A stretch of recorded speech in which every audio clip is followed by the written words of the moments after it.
오늘 말씀의 제목은 때를 얻든지 못 얻든지 이렇게 정해봤습니다.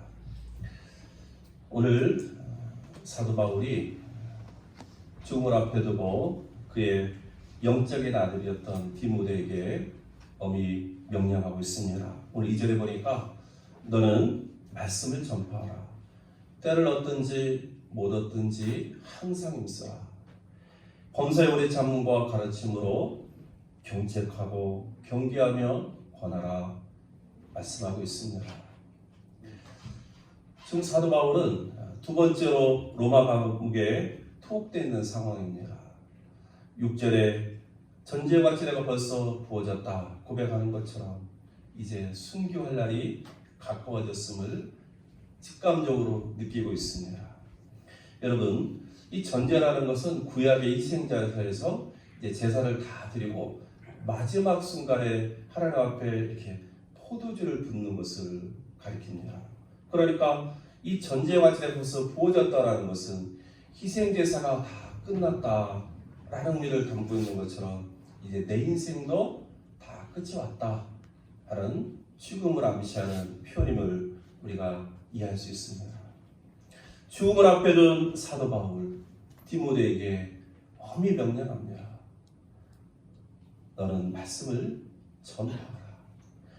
때를 얻든지 못 얻든지 항상 힘쓰라. 범사의 오래 잠문과 가르침으로 경책하며 경계하며 권하라. 그럼 왜 죽음을 앞에 둔 사도 바울은 이처럼 디모데에게 엄하게 강력하게 하나님의 말씀을 전파하고 가르치라고 당부했을까 하는 것입니다. 근데 오늘 본문에 보면 사도 바울이 가지고 있었던 믿음의 확신이 있었다는 사실, 믿음의 확신 때문이라는 사실을 우리가 알 수 있습니다. 오늘 성경에 보니까 사도 바울은 이 짧은 고백 속에서 자신이 가지고 있었던 믿음의 확신에 대해서 소개합니다. 그 첫 번째가 그리스도 예수께서 심판자로 오실 것이라는 믿음의 확신이었습니다. 오늘 1절 상반절에 보니까 하나님 앞과 살아있는 자와 죽은 자를 심판하실 그리스도 예수 앞에서 엄히 명한다라고 기록하고 있습니다. 이 말씀을 통해서 우리는 사도 바울은 그리스도 예수께서 언젠가 심판자로 오실 것을 믿고 있었구나 하는 것을 깨닫게 됩니다. 살아있는 자는 누구입니까? 그리스도 예수께서 재림하실 그때에 살아서 그리스도를 영접할 사람을 가리킵니다. 그러면 죽은 자는 누구입니까? 그리스도 예수의 재림 이전에 죽었지만 그러나 그리스도 예수의 재림과 함께 더불어 몸으로 부활할 자를 가리킵니다. 그러므로 바울은 모든 인류가 그리스도 예수의 재림 때에 살아있는 자로든지 아니면 죽은 자로든지 상관없이 그리스도 예수 앞에서 예수님께서 주관하실 심판대 앞에 다 설 수밖에 없는 인생이구나.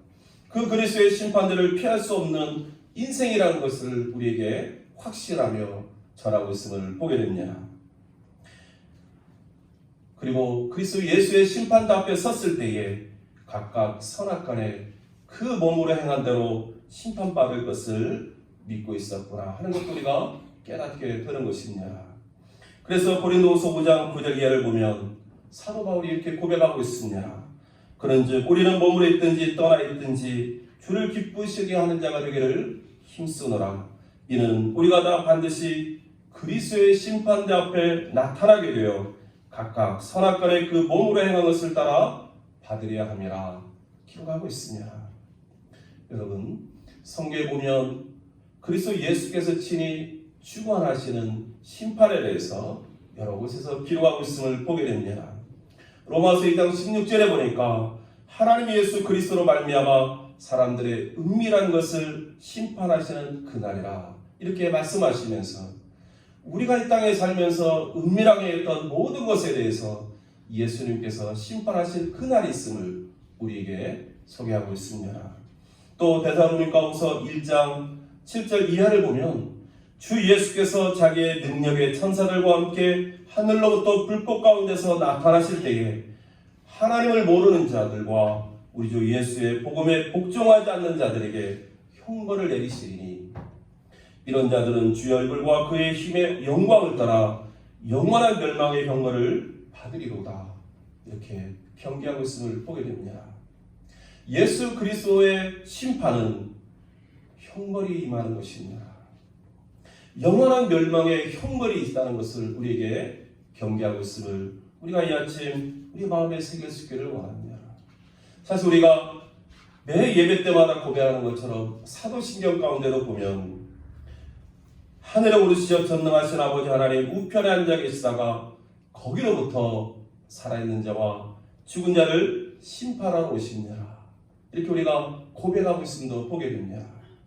여러분, 우리가 매번 고백하는 사도신경 그냥 이렇게 무의식적으로 고백할지 모르지만 그러나 우리는 늘 예수 그리스도의 재림과 예수 그리스도의 심판을 우리가 고백하고 있음도 여러분 기억할 수 있기를 주의 이름으로 축원합니다. 두 번째로 사도 바울이 가지고 있었던 믿음의 확신은 뭐냐면 그리스도 예수의 재림과 더불어 하나님의 나라가 임할 거라는 것입니다. 오늘 1절 하반절에 보니까 그가 나타나실 것과 그의 나라를 두고 엄히 명한다라고 기록하고 있습니다. 그가 나타나실 것은 그리스도 예수의 영광스러운 재림을 가리킵니다. 그리고 그의 나라는 바로 예수 그리스도의 재림과 함께 임하실 하나님의 나라를 말씀하고 있습니다. 사도 바울은 그리스도 예수의 재림과 예수의 재림과 함께 시작하는 하나님 나라에 대한 분명한 확신이 있었다는 것입니다. 그래서 데살로니가후서 4장 16절 이하를 보면 주께서 호령과 천사장의 소리와 하나님의 나팔 소리로 친히 하늘로부터 강림하시리니 그리스도 안에서 죽은 자들이 먼저 일어나고 그 후에 우리 살아남은 자들도 그와 함께 구름 속으로 끌어올려 공중에서 저를 영접하게 하시리니 그리하여 우리가 항상 주와 함께 있으리라. 이렇게 담대하게 고백하고 있음을 보게 됩니다. 바울이 확신한 그리스도 예수의 재림과 하나님의 나라는 미래에 속한 거기 때문에 아직 우리들에게 나타난 것은 아닙니다. 그러나 이러한 믿음은 그리스도인들로 하여금 미래의 영광을 바라보면서 현재의 삶을 소망 가운데 살도록 이끌어주는 줄로 믿습니다. 예수님도 예수 그리스도의 재림과 함께 임할 하나님의 나라에 대해서 이렇게 소개하고 있습니다. 마태복음 25장에 보니까 인자가 자기 영광으로 모든 천사와 함께 올 때에 자기 영광의 보좌에 앉으리니 모든 민족을 그 앞에 모으고 각각 구분하기를 목자가 양과 염소를 구분한 것 같이 하여 양은 그 오른편에 염소는 그 왼편에 두리라. 그때 임금이 그 오른편에 있는 자들에게 이르시되 내 아버지께 복받을 자들이여 나와 창세로부터 너희를 위하여 예배된 나라를 상속받으라. 예수님께서도 너희를 위하여 예배된 나라가 있고 이것을 상속받게 될 것이다 말씀해 주셨습니다. 이와 같이 성경이 말씀하시는 그리스도 예수의 재림과 임하실 하나님 나라에 대한 믿음은 우리로 하여금 복음 전파에 힘쓰게 하는 원동력이 되는 것입니다. 다른 말로 말씀드리면 성경에 말씀하시는 이런 그리스도의 재림과 임하실 하나님 나라를 믿지 못하는 사람은 하나님의 구원의 말씀이 이 복음에 대해서 회의적일 수밖에 없고 또 이러한 사람은 복음 전파하는 일에도 회의적일 수밖에 없다는 사실을 우리에게 말해주고 있습니다. 사도 바울이 가졌던 믿음 세 번째는 하나님은 이 세상에서 믿음을 지키고 사명을 감당한 자에게 상급을 주실 것이라는 사실입니다. 오늘 7절과 8절에 보니까 나는 선한 싸움을 싸우고 나의 달려갈 길을 마치고 믿음을 지켰으니 이제 우로는 나를 위하여 의의 멸류관이 예비되었으므로 주 곧 의로우신 재판장이 그날에 내게 주실 것이다. 이렇게 믿음의 고백을 하고 있음을 보게 됩니다. 여러분, 사도 바울은 이와 같은 하나님을 믿었기 때문에 자신의 목숨을 기꺼이 하나님의 나라를 위해서 이 복음을 위해서 헌신할 수 있었습니다. 사도행전 20장 23절에 보니까 오직 성령이 각성해서 내게 증언하여 결박과 혼란이 나를 기다린다 하시나 내가 달려갈 길과 주 예수께 받은 사명 곧 하나님의 은혜의 복음을 증거하는 일을 마치려 하면은 나의 생명조차 조금도 귀한 것으로 여기지 않냐노라. 많은 사람들이 예루살렘으로 올라가는 사도 바울을 만류합니다. 올라가지 마십시오. 위험합니다. 그러나 그때 사도 바울이 믿음의 고백을 담아서 선포한 말씀이 바로 이 말씀 아닙니까? 나도 알고 있다. 그렇지만 나는 나의 달려갈 길과 내게 주신 사명을 위해서는 내 목숨도 아끼지 않겠다. 바로 믿음을 지켰을 때에, 사명을 감당했을 때에 하나님께서 주실 상급을 바라보았기 때문에 사도 바울은 이런 믿음의 선택과 그 길을 걸어갈 수 있었을 것입니다. 사랑하는 성도 여러분, 우리들도 믿음의 선한 싸움을 싸우고 사명의 길을 달려가고 끝까지 믿음을 지킴으로 사도 바울이 선언했던 이 의의 면류관을 주님께로 받았을 수 있는 은혜가 있기를 주의 이름으로 축복합니다. 자, 그런데 오늘 본 말씀을 묵상하다 보면 한 가지 질문이 생깁니다. 그것은 뭐냐면, 왜 사도 바울은 복음을 전하는 것은 이해하겠는데 그 다음에 때를 얻든지 못 얻든지 항상 힘쓰라고 이렇게 간절하게 당부했을까 하는 것입니다. 이 때를 얻든지 못 얻든지는 복음을 전할 기회가 있든지 없든지, 다른 말로 말하면 사람들이 듣든지 안 듣든지 항상 전하는 것이 힘쓰라고 하시는 말씀인데 왜 이토록 간절하게 당부했을까 하는 것입니다.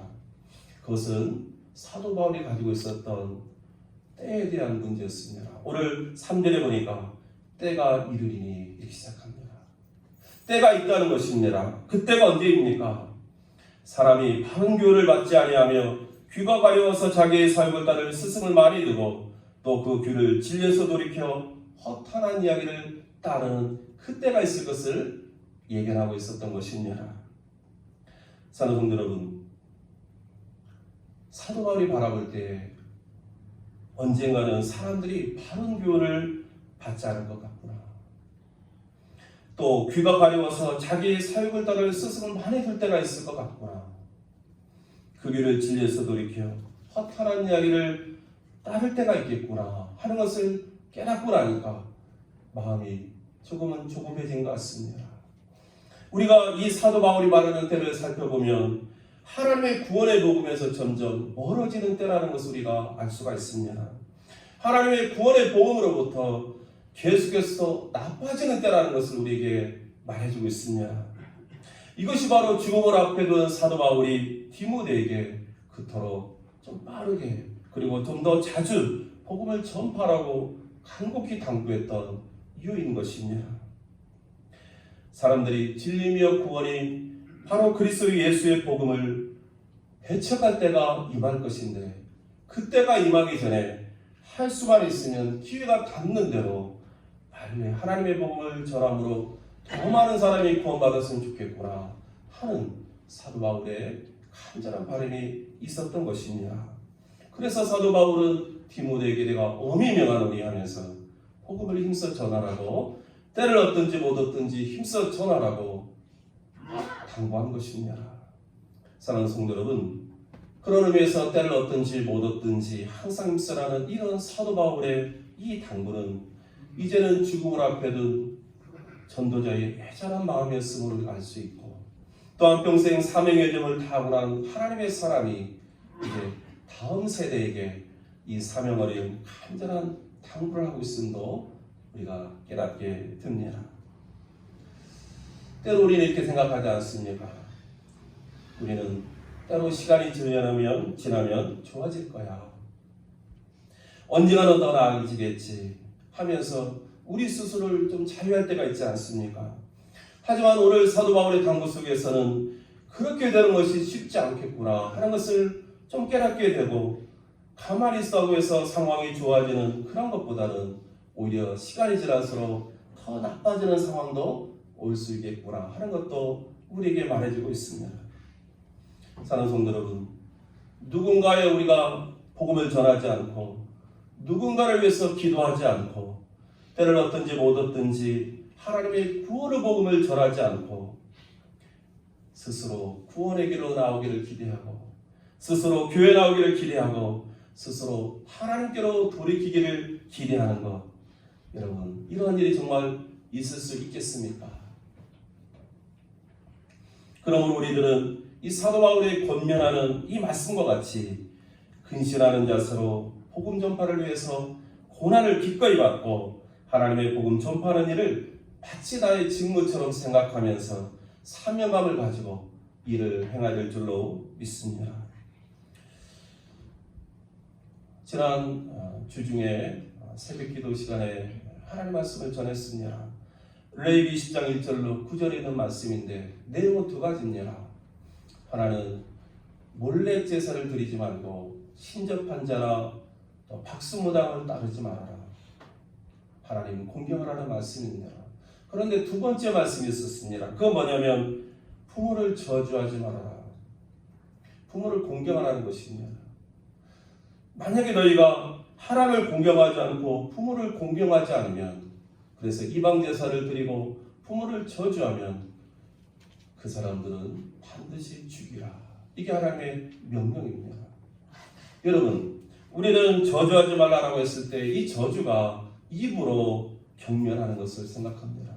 그런데 이것만 있는 것이 아닙니다. 이 저주한다는 말에는 가볍게 여긴다는 의미도 있습니다. 그러니까 부모를 저주하는 것은 부모를 가볍게 여기는 것까지도 포함하는 것입니다. 공경한다는 것은 무겁게 여기는 것을 의미합니다. 그러니까 저주한다는 것은 가볍게 여긴다는 것은 공경하는 것의 반대 개념일 것입니다. 저는 이 말씀을 전하면서 마음 한켠에 이런 생각이 들었습니다. 하나님을 공경하고 부모를 공경하지 않는 그 자를 죽이라고 명령하시는 하나님께서 오늘 이 시대에도 이렇게 부모를 공경하지 않고 하나님을 공경하지 않는 자들에게 복을 주실까? 이러한 자들이 이 땅에서 잘 될 수 있을까? 하는 생각을 갖게 되었습니다. 그 생각을 갖자 제 마음속에 정말 듣든지 안 듣든지 때를 얻든지 못 얻든지 우리의 자녀들에게 하나님을 공경해라. 부모를 저주하지 말아라. 부모를 가볍게 여기지 말아라. 말씀을 전해야겠다 하는 생각을 갖게 됩니다. 사랑하는 성도 여러분, 우리도 우리 자녀들에게 때를 얻든지 못 얻든지 그들이 듣든지 안 듣든지 이 하나님의 말씀을 전하지 않겠습니까? 그래야지 우리의 자녀들이 언젠가 하나님을 공경하고 부모를 공경하면서 이 땅에서 잘되고 그 생명이 보존되는 은혜를 누리지 않겠습니까? 어느 권사님의 고백이었습니다. 그 권사님께서 요즘 에스겔서를 읽고 계신다고 합니다. 그런데 그 권사님께서 이렇게 말씀하는 겁니다. 목사님, 에스겔서 읽다 보니까 그 내용이 도무지 무슨 내용인지는 잘 모르겠습니다. 그러나 내용은 잘 모르겠지만 에스겔서에 담겨있는 하나님, 그 하나님이 두려우신 하나님이라는 것을 깨닫게 되었습니다. 그래서 누군가에게 에스겔서를 읽어보고 두려우신 하나님에 대해서 좀 알아보라고 권면한 적이 있습니다. 우리 주위 누군가에게 때를 얻든지 못 얻든지 그 사람들이 지금 내 말을 듣든지 안 듣든지 우리가 받는 하나님, 내가 경험한 하나님, 내가 알게 된 하나님을 전해내지 않겠습니까? 그래야지 그 사람이 지금은 아니더라도 언젠가라도 내가 받는 하나님, 내가 경험한 하나님, 내가 알게 된 하나님을 알게 되지 않겠습니까? 뷰리당의 당나귀 딜레마라는 이야기가 있습니다. 이 뷰리당이라는 분은 13세기 프랑스의 철학자입니다. 그런데 그가 어떤 이야기를 이야기하면서 이 당나귀 이야기를 하는 것입니다. 그 내용은 무엇이냐면 당나귀 앞에 당나귀가 좋아하는 건조더미를 이렇게 정반대 두 개를 놓습니다. 그리고 당나귀에게 이제 무엇을 먹든지 먹으라고 선택권을 주었습니다. 그런데 이 당나귀가 어느 쪽이든지 가서 먹을 수 있음에도 불구하고 그 자리에서 움직이지 않는 것입니다. 이쪽을 바라보고 이쪽 건초더미를 보니까 이걸 먹을까? 이쪽을 바라보면서 이쪽 건초더미를 보면서 이거 먹을까? 이쪽 먹을까? 저쪽 먹을까? 고민하다가 결국 아무것도 먹지 못하고 그 자리에 서서 굶어 죽었다는 이야기입니다.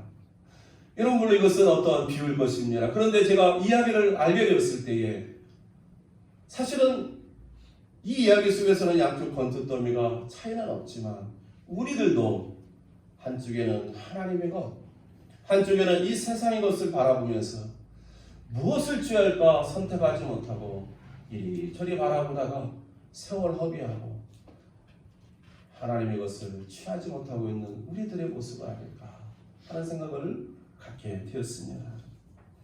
사랑하는 성도 여러분, 우리는 언젠가 이 땅을 떠나서 하나님께 나아갈 인생입니다. 오늘 6장 하반절에 보면 나의 떠날 시각이 가까웠도다 사도 바울이 고백합니다. 그런데 이 떠날 이 말은 그 의미가 무엇이냐면 느슨하게 만들다 풀어놓다라는 뜻입니다. 다른 말로 말하면 선원이 배를 바다로 이리 출항하기 위해서 그동안 정박해 두었던 배에 그 줄을 푼다, 이런 의미입니다. 여행자가 새로운 행선지로 향하기 위해서 자신이 기거했던 텐트를 걷는다, 이런 의미가 있습니다. 여러분, 그런 의미에서 바울은 자신의 죽음을 끝으로 본 것이 아니라 배가 여행을 하기 위해서 새로운 항해를 하는 새로운 시작으로 바라보았고, 여행자가 새로운 행선지로 나가는 새로운 출발로 봤다는 사실입니다. 여러분, 죽음은 끝이 아닙니다. 새로운 시작이고 새로운 항해이고 새로운 여행인 것입니다.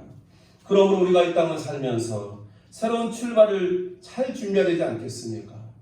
우리가 살아있는 동안에 새로운 여행을 향해서 새로운 출발을 위해서 준비하는 인생이 되어야지 않겠습니까? 바울이 확신했던 믿음 3가지. 그리스도 예수께서 심판자로 오실 것이다. 그리스도 예수의 재림과 함께 하나님 나라가 임할 것이다. 그리고 하나님은 이 세상에서 믿음을 지키고 사명을 감당한 자에게 상급을 주실 것이다. 이 믿음을 저와 여러분과 함께 나눠 가질 수 있기를 주의 이름으로 축원합니다. 그리고 이 믿음의 확신을 가지고 더 나쁜 때가 임할 때가 있음을 알고 그 전에 사랑하는 우리 가족들, 우리 주변에 있는 사랑하는 사람들에게 때를 얻든지 못 얻든지, 그들이 듣든지 안 듣든지 그들의 귀에 우리가 믿는 이 믿음 하나님의 말씀을 전하기 위해서 힘쓸 수 있는 믿음의 사람이 될 수 있기를 주의 이름으로 축원합니다. 분명 하나님은 우리의 믿음을 따라 고백한 그 믿음의 고백 속에 은혜와 성령을 부어주셔서 열매로 응답할 줄로 믿습니다. 그런 은혜가 저와 여러분 가운데 충만히 임하기를 주의 이름으로 축복합니다. 함께 기도하겠습니다. 하나님 아버지, 우리도 바울의 믿음을 따라 이 땅에서 믿음을 지키며 사명 감당하며 날마다 믿음의 선한 싸움을 잘 싸우게 도와주시고 의의 멸관을 받아들일 수 있도록 축복하여 주옵소서. 듣든지 아니 듣든지, 때를 얻든지 못 얻든지 힘써 하나님의 말씀을 전하는 믿음의 사람 될 수 있도록 우리를 사용하여 주옵소서. 예수 그리스도 이름으로 기도하옵나이다. 아멘.